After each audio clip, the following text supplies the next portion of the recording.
তুমি যদি নতুন ইউটিউবার হয়ে থাকো তাহলে এই ভিডিওটি তোমার জন্য।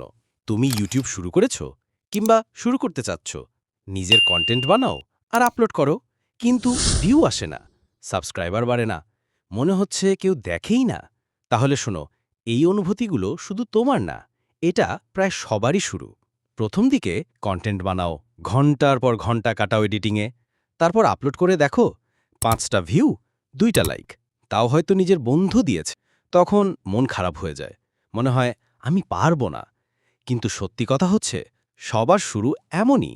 তুমি যাদের এখন লাখ লাখ সাবস্ক্রাইবার, মিলিয়ন ভিউতে দেখো, তারাও একদিন ছিল তোমার জায়গায়। মিস্টার বিস্ট প্রথম 200টা ভিডিওতে তেমন কেউই দেখেনি। ক্যারি ম্যানাটির পুরনো ভিডিওগুলো দেখলে বোঝা যাবে সে নিজেই হেসে ফেলবে।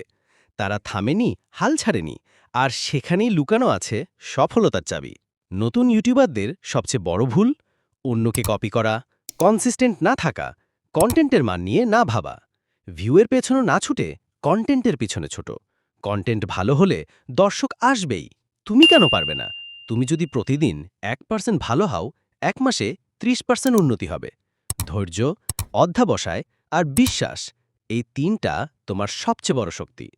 তুমি আজ যেটা বানাচ্ছ, সেটা হয়তো আগামীকাল হাজারো মানুষ অনুপ্রাণিত হবে দেখে।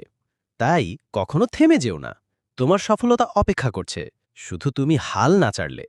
তুমি পারবে, কারণ তুমি শুরু করেছ, আর সেটাই সবচেয়ে বড় সাহস। সফলতা কোনো ম্যাজিক না, এটা একটা জার্নি।